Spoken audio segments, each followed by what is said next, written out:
Hey everybody, Ben the massage therapist here. I had some ideas about practice that I wanted to talk to you about, and then as I got into it, I thought, well, it reminded me of some other things about practice, and you can't have practice without a coach, and so I want to talk all about that and what that means in relation to massage therapy. First off, when do you practice as a massage therapist? What do you do to practice? You know, what we do is called a practice, but how often do you take time out of your day to do something that you're not comfortable with, or learn something new, or try something different? Take yourself and put yourself out of the comfort zone, so to speak. What do you do to challenge yourself to evolve as a massage therapist? There's two real main ways to think about practice. The first one is, I'm going to call it more traditional. You go to school, you learn your trade, and then you go out and you apply your craft. So think of doctors, lawyers, accountants, massage therapists, chiropractors.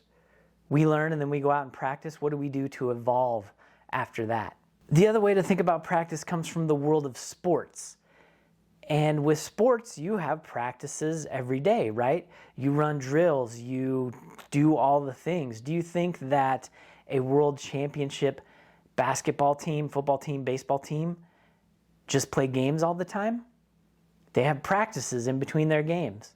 What are you doing as a massage therapist on a regular basis as practice? What are the drills that you do? What are the things that you do to take yourself outside of that comfort zone? It reminds me of a video I saw of a salesman who was in a sales meeting and he was talking about training, and he asked his team, how often do you practice shaking someone's hand?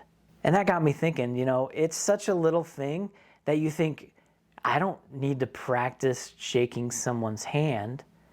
But then again, what if you did take a few minutes to practice, get some feedback about what a handshake entails? How much would that help your sales? It just got me thinking. And all of this talk about practice got me thinking about, you can't have practice without a coach, right? The coach is there to help guide you, to help see those things where you need improvement, where you are strong and you can even improve more on your strengths. Coach is there to help you.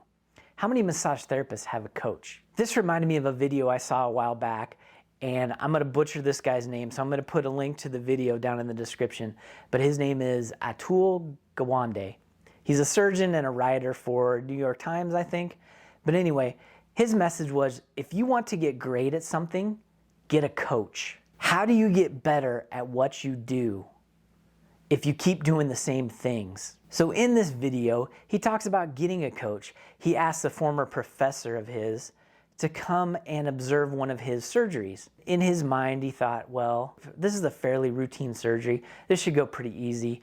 I don't expect to learn a whole lot, but you know, if I have someone observing, maybe I can learn a few things. Well, what ended up happening was his professor found a whole slew of things like body mechanics, things like how the light had been shifted and was no longer shining on the wound that the surgery was being performed on, things like that. So think about how valuable it is to have a coach, to have someone observe you, to see what you can't see. So think about this. What can a coach do for you? What about multiple coaches?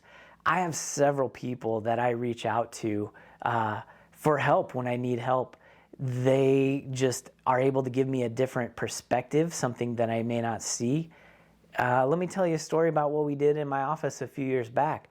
We actually observed each other in the massage room and gave each other notes on what we saw and what was good, what was not so good. And you know what? It was extremely helpful for me. And it is something I'd like to do again, but you know, that can be difficult to do, but it's an idea if you wanted to try that. Get a friend out in your community, a colleague, massage therapist colleague, and see, hey, I want to trade coaching sessions. Come in and observe me for a half an hour or the whole session, whatever you want. It's just an idea. Okay, so here is question and answer time. Here's what I want to know from you. I want you to let me know down in the comments. If you have to pause, I'm going to put the questions up on the screen. But here's what I want to know. What do you do to invest in yourself as a massage therapist? What do you do to evolve? Next question is, do you have a coach? And if you could pick anyone to be your coach, who would you pick? It doesn't necessarily have to be a massage therapist.